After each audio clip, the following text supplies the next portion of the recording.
Crypto Trader is proudly brought to you by eToro.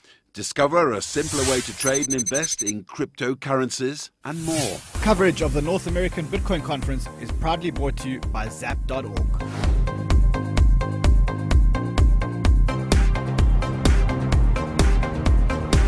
It's 2019 and we're back on the crypto conference circuit, starting off with the biggest conference of the year, the North American Bitcoin Conference here in Miami. Last year there were over 5,000 people at this conference, but this year the mood is decidedly different. Let's go take a look.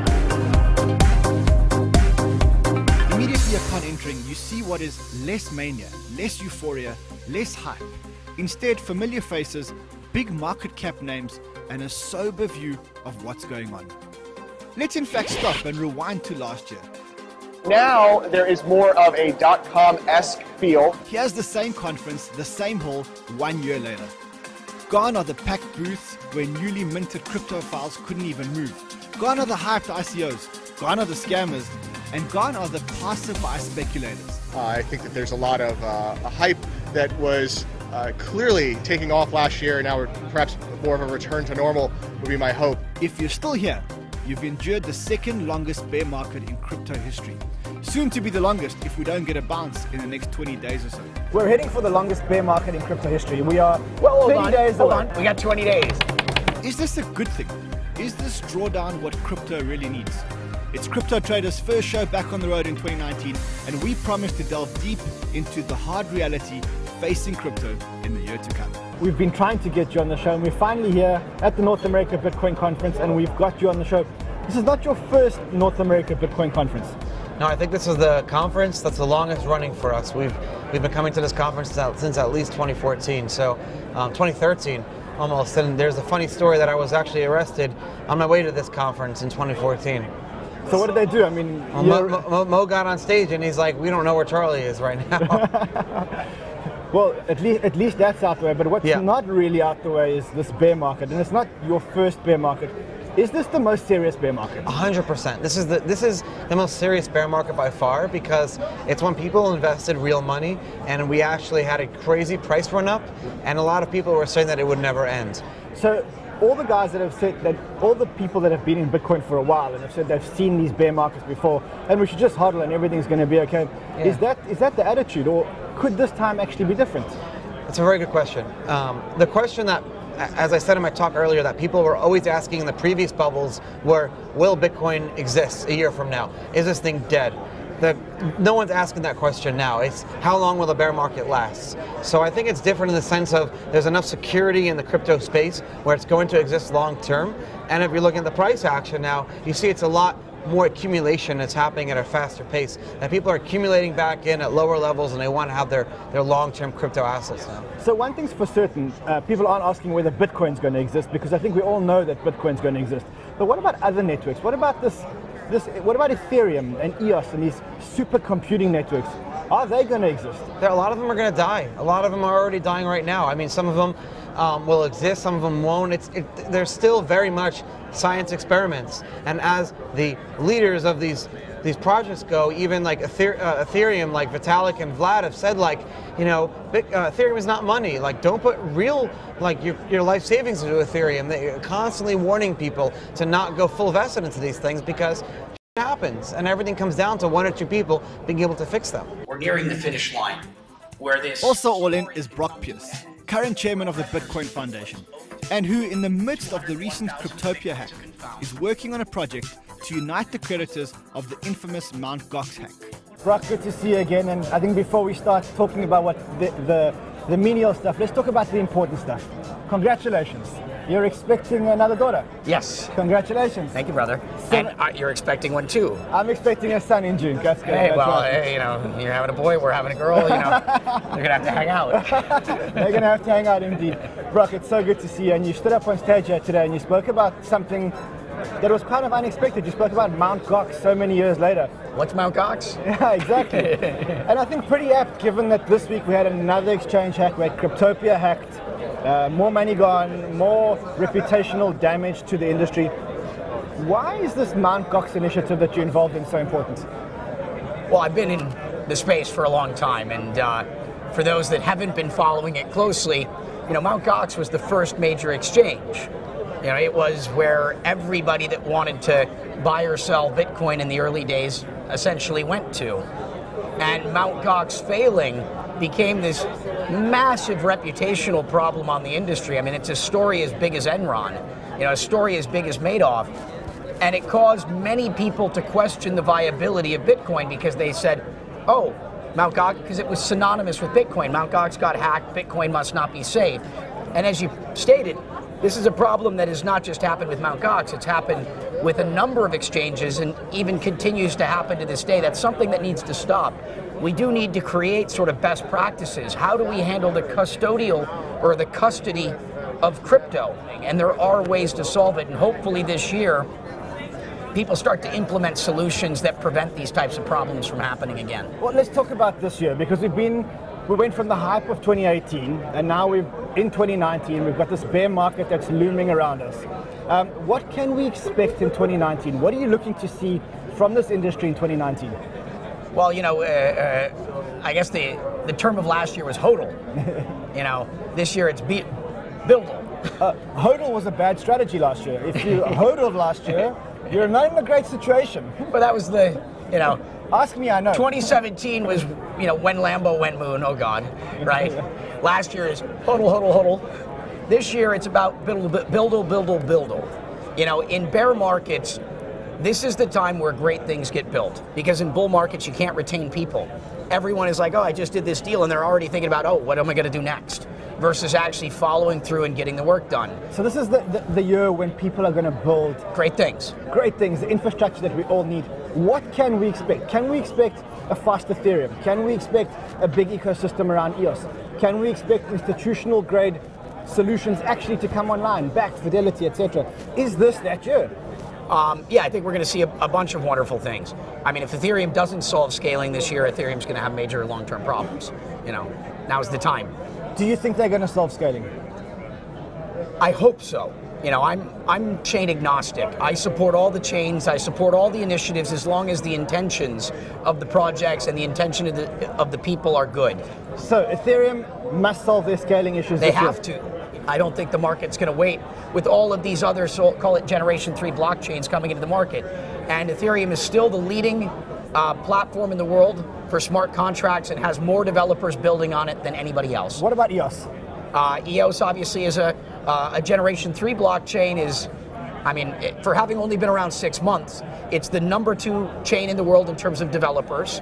They have a big war chest. Rising rapidly. They've got the biggest war chest of anyone in the space, meaning they're not going anywhere. They've got a lot of runway, and they've got probably the most advanced chain today in terms of scalability. They've solved what I think of as the Netscape, sort of moment. That is, it's got to be scalable. EOS is very scalable, though they do have some RAM and CPU issues that need to be resolved. I don't know if this is public yet, so please forgive me if I said something I'm not supposed to, but DApp token, Bankcore and Liquid EOS have a scaling solution for EOS for the mainnet, a DApp layer that is going to solve all the RAM and CPU issues, I believe in February, which is why I hope public, but it's public now. Please forgive me. I didn't know I was going to go down this path, and I think I'm okay for saying this. And if not, again, please forgive me. I rarely make predictions. I feel very strongly about the fact that we're going to see apps that hit 1 million users this year. This year, 2019? Yes. And you're willing to take that bet with Jimmy Song? Yes. Rockfest, always good to have you on Crypto Trader. Thank you very much. And Gox, of course. Check out Gox Rising. Yeah, Gox Rising. If you have any claims against Mt. Gox, you got to file them before Valentine's Day, before the 14th of February. That's Gox Rising. So, can we really get 1 million new DApp users this year? I guess we'll have to wait and see. More pressing though, is can exchanges really protect themselves against such torrid attacks like Mt. Gox and even Cryptopia? Let's ask one of the expert hack-proof engineers, Hartej, from a company called Hosho. Last week saw another exchange hack. This time it was Cryptopia, bringing the total number of hacked funds in this industry to over $1.5 billion. And surely that's got to be one of the big barriers to entry for mass adoption and institutional investment in this space. Hartej, is that true? Is hacking and stealing of funds one of the big barriers to entry for real money into this industry? Yes, and educating people on how to hold their own private keys That's another barrier. It's hard right now for people to learn how to hold their own private keys. And exchanges themselves need to learn to value security. More and more people are opening up exchanges, but they're not getting regular penetration testing from cybersecurity companies. But let's take a step back. How bad is this hacking problem? I know that $1.5 billion has been hacked from exchanges. Give me some more numbers, give me some more stats. $2.5 million on average is stolen from an exchange daily. Daily? Daily. How? Hackers have low-hanging fruit to penetrate exchanges. It's extremely easy for them to penetrate an exchange. For example, we had an example in the back where an employee of a Bitcoin exchange was a competitive dog walker.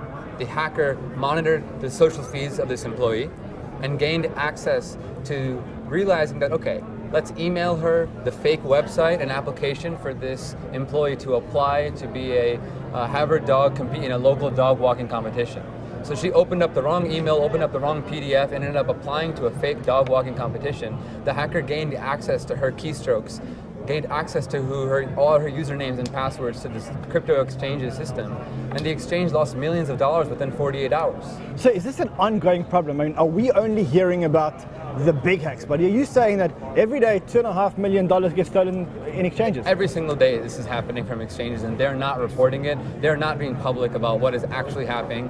And exchanges themselves need to do a better job of communicating with each other when we know crypto has been stolen. Bitcoin is trackable. Chain Analysis is a company that is tracking Bitcoin, and they're doing it for governments. So we can track Bitcoin, and we can color the coins, and we can follow where it's going from one exchange to the next. And we have to be mindful that certain exchanges are not doing KYC and AML under 3 BTC. And up until now, $1.5 billion has been taken from exchanges, costing people like you and I a lot of money. $1.5 billion is indeed a lot of money, but let's talk about the overall market cap. We're at about 20% of the all-time high. Again, is this a good thing? Are we in for steeper declines? Enter CoinDesk's editor-in-chief, Pete Rizzo, and he's got quite a sobering view. So Pete, this is not your first North American Bitcoin conference. You've been here before. I have, multi-year veteran. Can't tell you which years though. Now, when you come here this year, in the bear market or in the midst of the bear market, how is this one different from the other ones? So I'll preface a couple things. So one, I've never made any serious money on cryptocurrencies. I'm not a great investor. I have been in the space for a long time, so I do bring a breadth of knowledge, I guess, about the space. So, you know, it's settling in. I feel people are starting to understand where the market is right now in relation to last year. Yeah, last year there were 5,000 people here. Right. We were in this huge hall. Generally, that's how manias work. So we were in the peak of the mania last year. Yes. So, are we in the crypto winter? A lot of our guests are saying we're actually starting to come out of the crypto winter, and we're getting more into this crypto spring, and you know. Yeah, so I think that's wishful thinking. My personal opinion, and again, take this for whatever you think it's worth, I've been calling it the first frost of crypto winter. I think this is the time where you first come out. The first frost of crypto winter? Yeah. You're saying we're not even in the winter? I would answer that question by asking another question, which is, you know, where are the fundamentals in this market? And look, that's okay. Cryptocurrencies are new, experimental technology. We don't really understand them. You hear people on stage talking about this is a science experiment. These are all true things. And I think, you know, people who are being really rational and practical and they're looking at the market, you have to say this is a market where we really don't understand the fundamentals. We don't understand what makes a blockchain more valuable than another blockchain. Until you can make some sort of sophisticated investment decision, I don't know how you can say that there's going to be enthusiasm or new people buying back into the market. So you're saying short term, you still think there's a lot of pain to come, but long term you're very bullish on crypto? Yeah, I really see a couple things. So cryptocurrencies as an investment is a mainstreaming activity. You know, I remember in 2013 that was very new. 2015, nobody wanted to talk to you. If you were investing in crypto, you were a pariah. That is now a mainstreaming thing, and that will stay. That will become slowly more culturally mainstream. I think, yeah, and I think the ICO token market, so cryptocurrencies as a means to run a company or a network that provides a service, and a way to distribute a good or service to a group of people, that's really what it is. That is a very new thing, and that new idea raised a ton of capital, and those two things caused the market to get out of proportion. I think they're separate, though. What we saw with Bitcoin and cryptocurrency as an investment, I think, in 2013, 2014, is that there's a long shakeout from that. We don't, you can raise money in ICOs, but can you manage your treasury? Can you run the company? These are things that have to pan out. I think we're a long time away from that being. So when does the crypto market decouple? Crypto winter implies that we're still optimistic about a summer. And I remember the last crypto winter, nobody went around talking about, oh, this is a great crypto winter. They didn't do that because no one had confidence that the market would return. That's a winter. A winter is defined by, I don't know if it's going to become warm again. Also this week, a number of headlines hit, including T0's launch coming ASAP. The security tokens platform may just be quite a catalyst for crypto. Swarm announced their own move in the security token space, enabling tokens to list on their platform for free. Planet Digital announced a big launch, a gaming initiative founded by the likes of partners from Rockstar Games, PS4 and Halo. Another possible crypto catalyst in the gaming arena. And the OG Nick Spanos announced his expansion into Miami, helping open a non-profit Miami Bitcoin Center through his zap.org. Full disclosure, they were part sponsors of our episode. With me just off the stage, I've got the big man, Nick Spanos himself. Nick, welcome back to Crypto Trader. It's such an honor to have you back here. Thank you, thank you. Nick, we've been battered by this bear market for the last 12 months. Is it about to end? The bear markets? Yeah. Well, the Bitcoin bear markets always end, and Bitcoin goes back up because, unlike on Wall Street where people have centralized databases or centralized ways to make even more shares of their company when their price goes up, they make more shares. We can't do that in Bitcoin, There's only going to be 21 million right now. It's about 18 million Bitcoin. And by the year 2140, there's going to be 21 million, and we can't produce more of them. So every time it goes down, then it skyrockets up. So I'm not a financial advisor, of course, but that's what we believe. You believe it? And it's gone. I've seen it happen. I don't know. But is there more blood to come? Nine times already. I've seen it go from 30 bucks to 50 cents. But is there more blood to come before we go up, or is this it? Have we seen the bottom? It was $3,000 the bottom.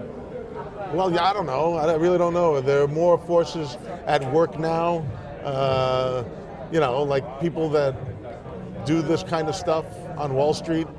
So they're trying to impose their ways on us with futures by not actually buying the underlying, but we can take custody of the underlying. No one could take custody before, but we can. So as people get more smarter and more educated in the field, they're going to know that they can take custody, and if they take custody, they can have all the forks. So every time there's a fork of Bitcoin, you get all this free money. Yeah. So if you're in some kind of fund or whatever, you're not going to get the fork. The fund is going to take the money from the fork. If you're in the future, they don't even have an underlying. So I don't even know what the heck you guys are doing. You're like in the Stone Age. You're a bunch of dinosaurs eating the brown leaves. Now, Nick, you keep talking about Bitcoin. Does that mean that you're not a fan of all the other altcoins? I mean, all these... Listen, again, it has to be a good project. The right people have to be behind it and make sure they don't disappear, I mean, just like anything, you got to do a lot of homework. Okay, and we're in Miami, sunny Miami, even in the crypto winter, and in the winter, it's still sunny in Miami. And you're bringing a big initiative to Miami. What are you bringing to Miami? We're opening up a Bitcoin center here. We have spaces for companies to have their offices and stuff, and I'm probably going to incubate a bunch of stuff, and co-working, and we already have a pretty big group down here, so we figure we'll wrap a building around them. So that's some news on the funds front. Making some big waves in the trading meets gaming arena is a new crypto game that is so addictive. Rob Levy is here from Hero. So we're talking about the new game that's got everyone that's played it addicted. It's really addictive. I've been playing it for a few minutes and I can't stop watching it. What is Moonwrecked? Well, so Moonwrecked is basically, it's a social game that lets the players bet on whether the next 5-minute candle in the Bitcoin USD cross is going to be green or red. Is it going to be up or down? And the payout function is parimutuel, so it's peer versus peer. Payouts are such that, if people are leaning one way because Bitcoin's going higher and they think it's going higher, well, you have to be cognizant of the fact that that side might be overloaded with with tokens that are bet, so the payout might be much less than the other side. Now, is there a science to this, or is this just really betting on green and red? I mean, well, I definitely think this is a skilled game, and we can show that by, you know, the private beta participants. There are some people who have, like the cream has risen to the top, and one guy has 50x his starting allotment of play credits. 50x? 50x. It's actually higher. He's turned 2,000 hero play credits into 135,000. And how much is one hero play credit? One hero play credit is going to be about 5 cents. Rob, what's your background? How did you develop this? Are you a computer game guy? I do play some games. I'm a trader. I was a market maker on the floor of the CBOE and the Chicago Board of Trade for almost 15 years. So I was a pit trader. I was a market maker, and this was my life, was staring at price feeds, interacting with brokers, interacting with guys in the pit, and we wanted to bring that energy of the trading pit into the digital form, that social combination with trading. It's magical. Awesome. Okay, so we got 1 minute 50 seconds left. Is the next candle going to be a green one or a red one? Well, I don't know. Right now, the crowd is leaning on red. They were obviously bearish before this one started, but we're on Moon here, on the green. So we have 350 hero tokens on Moon, and our payout multiplier is 3.426x. And what you're saying here is that 3,936 tokens correct are now being bet on Moon, whereas 9,966 tokens are being bet on Rect. Correct. So the majority of the people here think that the next candle, the next 5-minute candle, is going to be Rect. Correct. And that was, so this one ends in 57 seconds, but you can see the previous 2 candles were red. So now what happens if the next candle is green? What happens? If the next candle is green, the people who are on Moon are getting a 3.426x payout on their entry. So if they entered with 100, they're going to get 342.6 back. And with 27 seconds left, the ratio here is still about 3-to-1 that correct. The next candle is going to be red. And you can see in our chat room here, the players are going crazy because they know it's a big multiplier. So we had 70 new messages just in the last minute. With 10 seconds to go, where would you put your money? I'm going to try to go with Moon again and catch another multiplier. I'm thinking that there's a chance. 3, 2, 1. So now it's confirming. It'll get all the data in from that settlement price, and this is very close. Oh, very, very close. It was fluctuating right around the locked price, confirming, and this is now everyone's sweating. Up, complete, we won. It finished 4 cents above the strike. So you won 3 times your money? Correct. And now we're looking at the next candle. Now we're looking at the next candle here, and now it's going to show how many are on each side. So everybody flipped. So everybody saw, they were betting that this one was going to be a 3rd red candle in a row, but they flipped, and now the crowd went to Moon. So 10,000 are on Moon here, and 2,850 are on Rect. So now the Rect side is looking at a 4.407x payout. If our viewers want to play this game, where can they go?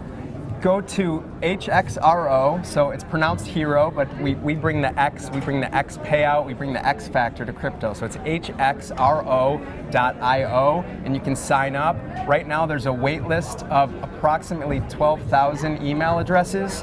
So we're working out the kinks in this private beta, and our private beta participants are they're pounding on it. Well, if you don't mind, I'm going to carry on playing. All right, sounds good. So from the North American Bitcoin Conference here in downtown Miami, we're going to go to Wynwood to the opening of the Miami Bitcoin Center.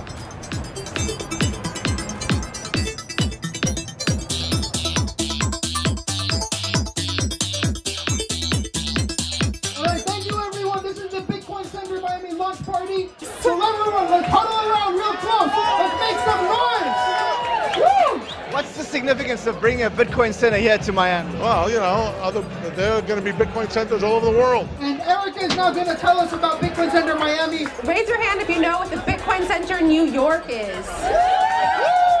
Awesome. We know some Bitcoin Center New Yorkers. So essentially what they did was in 2013, they opened up a physical trading desk within 100 feet of the New York Stock Exchange. On Wall Street's doorstep. That was quite a cheeky move. Yeah, I felt like David with a little slingshot against the modern-day Goliath. The Bitcoin Center New York is opening up its first sister location here in Miami. And what are you guys actually opening here? So pretty much it's going to be an incubator, educational space, and most of it is top secret, but you'll find out soon. All right, woo! It just kind of shows like how serious we are that Miami is going to be a hub of the United States. And that's certainly the sentiment out here. Miami is going to be a hub for Bitcoin in the United States. Yeah. How significant is that? Well, I think it's huge. I'm a little biased because I'm from Miami. I mean, we are EOS Miami. Miami seems to have a pretty developed blockchain space. They have a really, really good development community. Anybody who's spreading the message, who's like helping educate people in any sort of way, is positive in my eyes.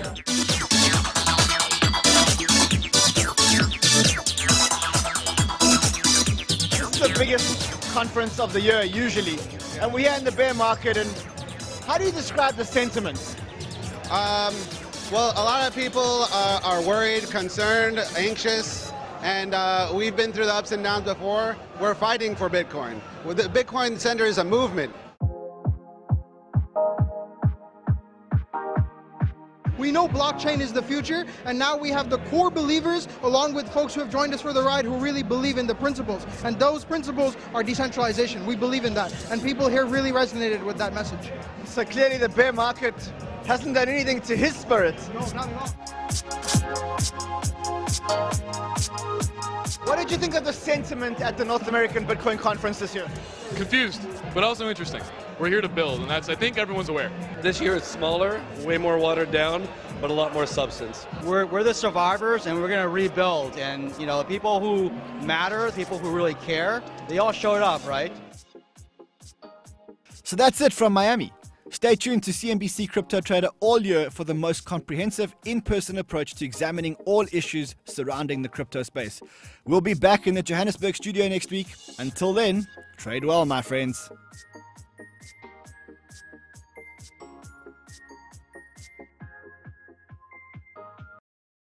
Crypto Trader is proudly brought to you by eToro. Discover a simpler way to trade and invest in cryptocurrencies and more.